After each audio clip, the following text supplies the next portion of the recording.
Ya, assalamualaikum warahmatullahi wabarakatuh. Kembali lagi di channel pendidikan SMP PGRI 1 Kasembon.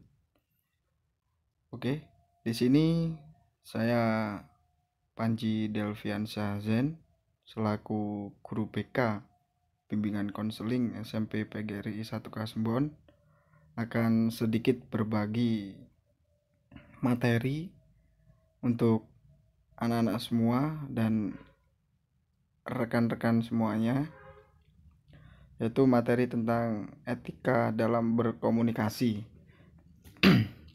Jadi dalam berkomunikasi, dalam berbicara itu juga ada etika ya, etika di dalamnya. Oke, langsung saja. Di sini ada sedikit kata-kata dari saya. Sebaik-baik manusia adalah yang bermanfaat untuk semuanya. Itu quotes dari saya. Langsung masuk ke dalam inti. Ada pengertian etika dan komunikasi. Jadi sebelum kita menjelaskan tentang apa itu etika berkomunikasi, kita harus mengetahui dulu apa arti dan maksud dari etika serta komunikasi. Di sini etika merupakan seperangkat norma, aturan atau pedoman yang mengatur segala perilaku manusia, baik yang harus dilakukan dan yang harus ditinggalkan dalam segala aspek. Jadi seperti aturan ya etika itu. Kemudian ada komunikasi. Itu adalah pengiriman dan penerimaan pesan atau berita antara dua orang atau lebih, sehingga pesan atau berita yang dimaksud dapat dipahami. Itu tadi tentang etika dan komunikasi, jadi bisa dipahami ya. Next, kita lanjut. Apa itu etika berkomunikasi? Jadi etika berkomunikasi itu dapat diartikan sebagai norma, nilai atau ukuran tingkah laku baik dalam kegiatan komunikasi dalam suatu masyarakat.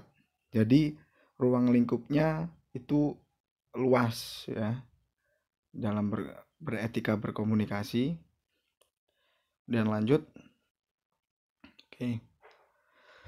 Dalam kaitannya dengan komunikasi, etika komunikasi itu mencakup segala nilai dan norma yang menjadi standar dan acuan setiap orang dalam berkomunikasi dengan orang lain. Kemudian etika komunikasi menilai mana tindakan komunikasi yang baik dan buruk berdasarkan standar yang berlaku. Tuh. Sehingga adanya etika komunikasi yaitu untuk mencegah terjadinya hal-hal yang tidak diinginkan seperti kesalahpahaman, perselisihan, pertengkaran, dan lain-lain. Oke, jadi dalam kaitannya dengan etika berkomunikasi itu sangat luas dan sangat penting ya. Perlu dipahami, sangat luas dan sangat penting kita melakukan etika dalam berkomunikasi biar tidak muncul suatu permasalahan tadi ya. Oke, next. Kemudian hal yang perlu diperhatikan dalam berkomunikasi ini sangat penting menurut saya. Ada beberapa hal pokok yang mana kita selaku komunikator perlu lakukan dan perlu dilakukan dalam melakukan komunikasi. Antara lain, 1. Fokus pada lawan bicara.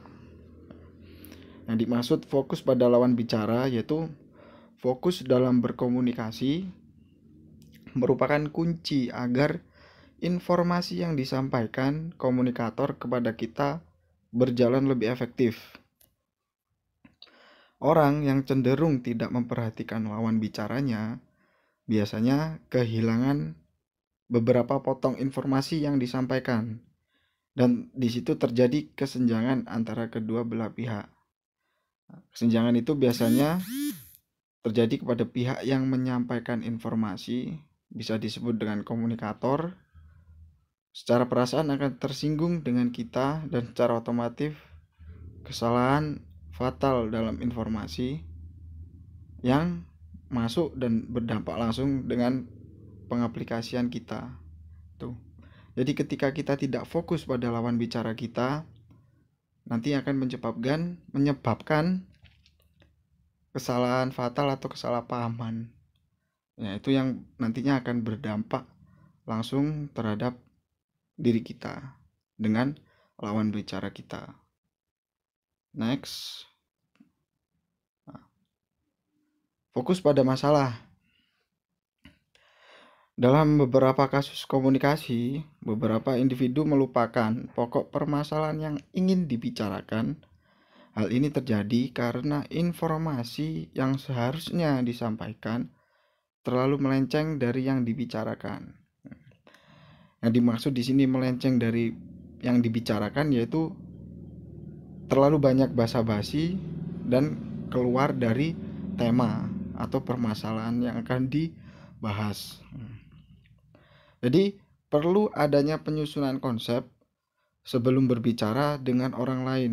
Jadi kita harus memikirkan apa yang harus kita obrolkan nantinya, atau kita omongkan, atau kita bicarakan dengan orang lain.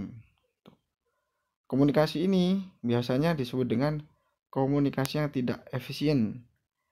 Kenapa tidak efisien? Karena informasi yang dimiliki tidak sesuai dengan apa yang dibicarakan komunikator atau yang kita bicarakan, atau tidak sesuai dengan tema atau masalah ya. Oke, lanjut. Oke. Hal yang paling penting ini menurut saya dalam berkomunikasi, dalam etika berkomunikasi, ini sangat penting dan tanpa kita sadari kita sering melakukannya, yaitu jangan menyela pembicaraan. Komunikan yang baik adalah komunikan yang mau mendengarkan. Yang mau mendengarkan, ini tolong dipahami.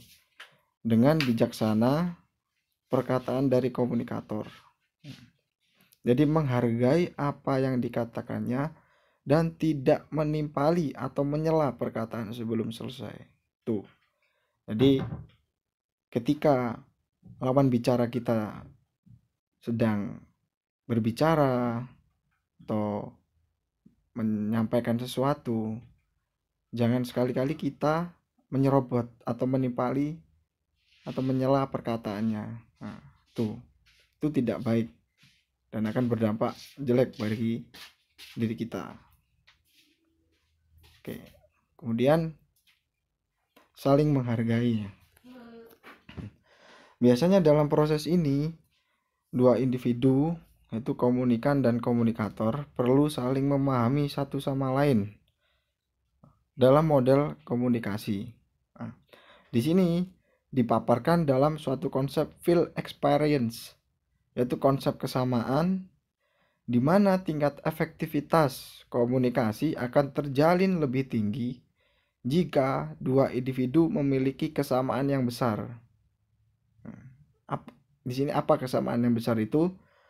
Dicontohkan ada seorang kolektor barang antik ya, tentu akan lebih canggung berkomunikasi dengan seorang pecinta ayam hias daripada seorang kolektor lainnya. Jadi tidak nyambung, akan tidak match itu ya. Dan ketidakmatchan itu kita harus saling menghargai. Namun meski demikian, jika kita dan orang lain tidak memiliki faktor kesamaan, kita harus tetap menjaga etika. Ini yang dimaksud tadi ya. Tetap menjaga etika dengan menghargai tiap ucapan orang tersebut, dengan menyimak dan mendengarkan apa yang dikatakannya. Nah, dengan demikian rasa penghargaan akan timbul pula pada orang yang kita hargai tersebut. Jadi ketika kita menghargai seseorang, kita pun akan ikut dihargai. Tuh, dalam dunia sosial ya. Jika kita tidak menghargai seseorang, kita pula tidak akan mendapatkan penghargaan dari orang lain. Tuh. Kemudian ada hal-hal yang perlu dihindari dalam berkomunikasi. Dalam berkomunikasi dengan orang lain, ada etika tersendiri yang harus kita pegang. Kita selaku individu perlu menjaga perasaan lawan bicara kita agar mereka tidak tersinggung ataupun salah paham dengan maksud dan tujuan kita. Ini yang perlu dihindari ya ketika kita dalam berkomunikasi. Kemudian adapun poin-poin berikut ditujukan kepada lawan bicara yang biasanya baru kita temui atau baru kita kenal ataupun kurang akrab dengan orang tersebut. Ini poin-poinnya. Di antaranya 1. Penggunaan kalimat informal. Itu tidak baku. Dalam proses transaksi informasi, seseorang individu termasuk kepada orang yang tidak dikenal atau belum memiliki kedekatan sama sekali, kita perlu menggunakan kalimat baku atau formal agar orang lain merasa dihargai. Jadi bahasa formal itu bahasa yang sopan, bahasa yang santun, bahasa yang jelas dan mudah dimengerti. Seperti itu ya. Jadi ketika kita menggunakan kalimat baku atau formal, orang itu akan merasa dihargai gitu.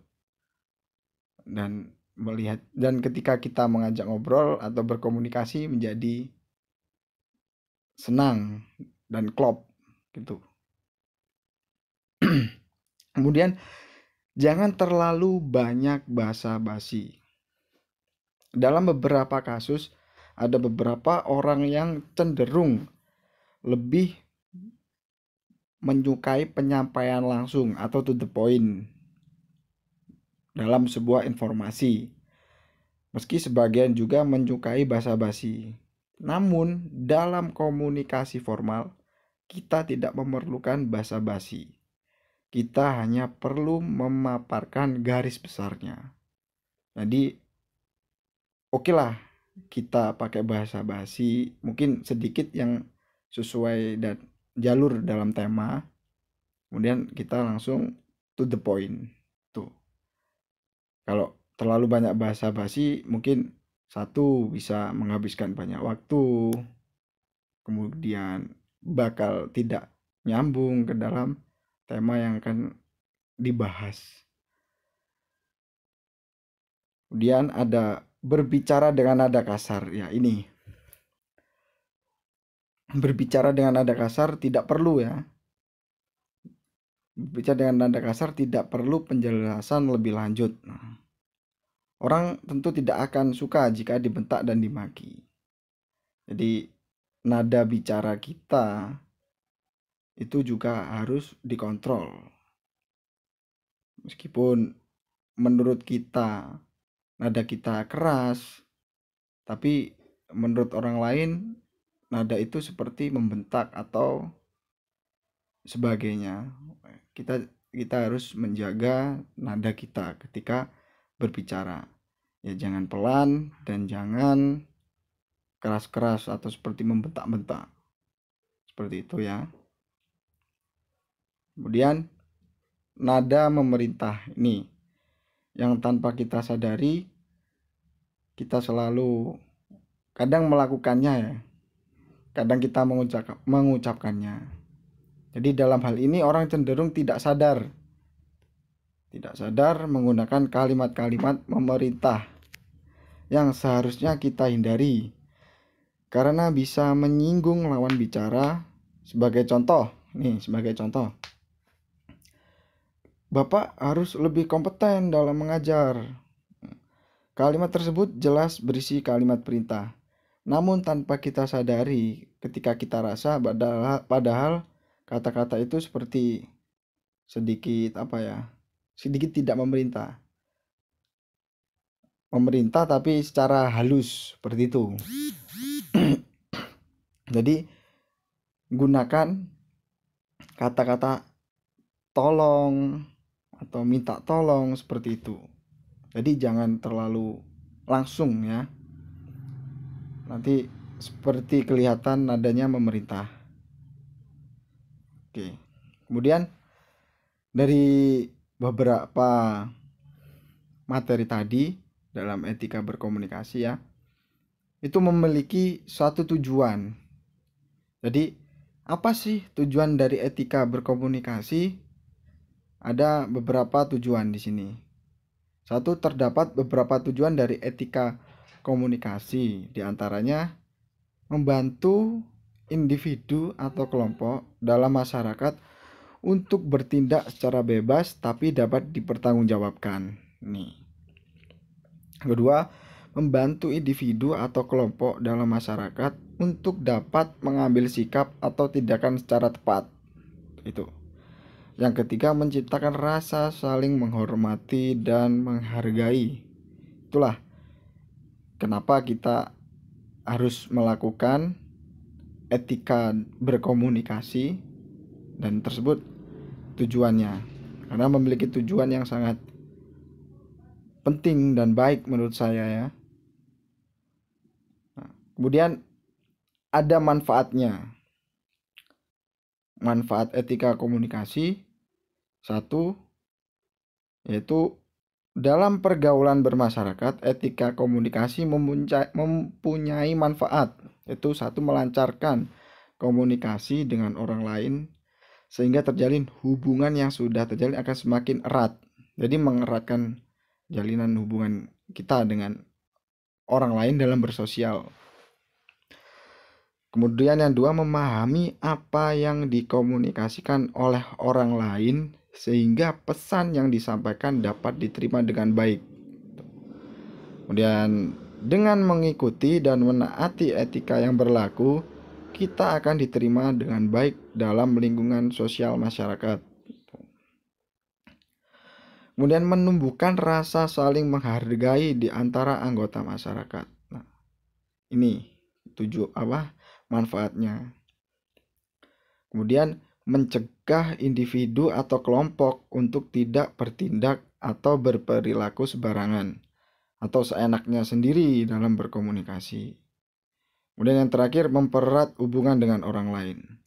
Jadi betapa banyaknya manfaat etika dalam berkomunikasi, dan semua ini lebih dikhususkan ketika kalian bermasyarakat atau bersosial.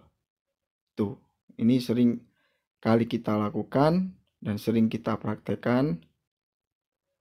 Maka ketika kita memahami manfaat etika berkomunikasi, jadi kita bisa menjadi lebih baik ya, dalam suatu lingkungan atau sosial. Oke, terima kasih. Mungkin ini yang dapat saya sampaikan untuk materi tambahan pembelajaran kalian ketika di rumah. Oh ya, jangan lupa kalau kalian belum jelas atau ingin bertanya, silakan klik kolom komentar di bawah. Tanyakan apa yang belum jelas, nanti kita bisa diskusikan bersama ya. Oke, sekian dari saya. Tetap semangat belajar di tengah pandemi ini. Jangan menyerah, jaga kesehatan di rumah. Tetap berdoa. Wassalamualaikum warahmatullahi wabarakatuh.